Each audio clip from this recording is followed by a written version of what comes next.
España fue el país que más brujas quemó.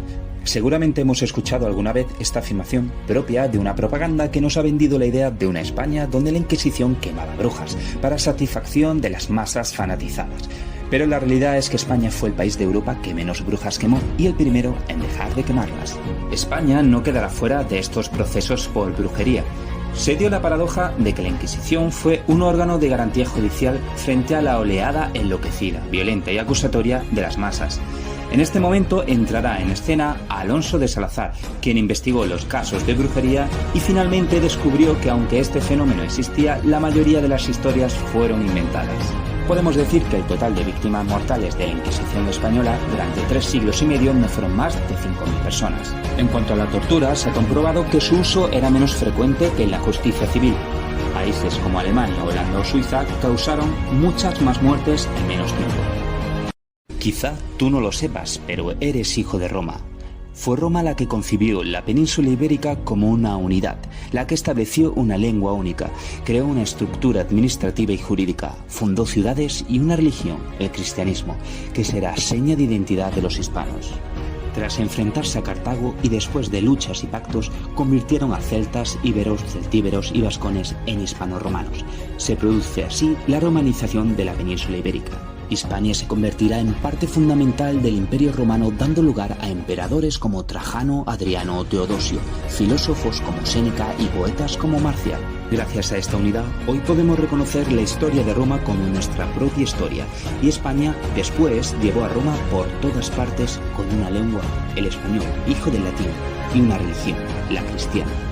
España es hija de Roma, del mismo modo que Hispanoamérica, nieta de Roma. ¿Sabías que el español es la primera lengua moderna de Europa que tuvo gramática? Hasta el siglo XV encontramos el latín como única lengua culta que había sido codificada. Debajo de ella encontramos los idiomas propios de cada país. Pero apareció la figura de Antonio de Nebrija, quien poco antes de que Colón llegara a América fue recibido por la reina Isabel I. Esta no entendió para qué quería codificar a Antonio de Nebrija el español, a lo cual el sabio sevillano le contestó: la lengua es el instrumento del imperio, y así entendió Isabel que para gobernar tantos pueblos hace falta que te entiendan, porque lo que hizo nuestro autor no fue solo un trabajo en el ámbito lingüístico, sino que convirtió una lengua vulgar, como era el castellano, en una lengua moderna, que será la oficial del Imperio Español, que en ese momento estaba empezando a expandirse por todo el mundo. Por eso, siéntete orgulloso de hablar un idioma, el español, que une a toda una comunidad cultural de más de 500 millones de habitantes.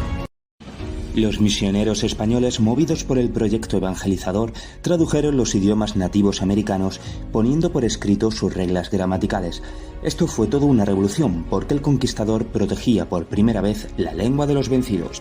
El rey Felipe II hace oficial las lenguas indígenas más habladas en cada región y promovió la creación de cátedras amerindias. Así encontramos en primer lugar el quechua en 1579. Fueron más de 1000 títulos que los sabios españoles tradujeron entre textos religiosos, obras científicas, léxicos o estudios gramaticales, entre las que destacamos la gramática náhuatl, totonaco, más tarde el mapuche, el mochica, el chapaneco, guaraní, aymara o lenguas mayas, entre otras muchas. Gracias a los misioneros españoles, las lenguas amerindias tuvieron gramáticas antes que el inglés o el holandés. Así que podemos decir que España literalmente salvó las lenguas indígenas de América. Esta es la historia de cómo un puñado de españoles a bordo de frágiles cascarones decidieron lanzarse al océano para abrir nuevas rutas comerciales hacia Oriente que nadie había navegado. Y sí, lo llamamos descubrimiento porque los europeos descubrieron América y los americanos descubrieron que no estaban solos en el universo.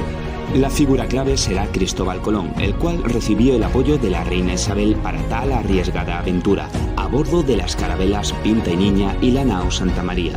La tripulación está exhausta, pero en la noche del 11 al 12 de octubre de 1492, a las 2 de la madrugada, el vigía de la Pinta, Juan Rodríguez Bermejo, da el ansiado grito: ¡hay tierra! Y este grupo de valientes marineros cambiarán ya la historia de España, de América y de la humanidad.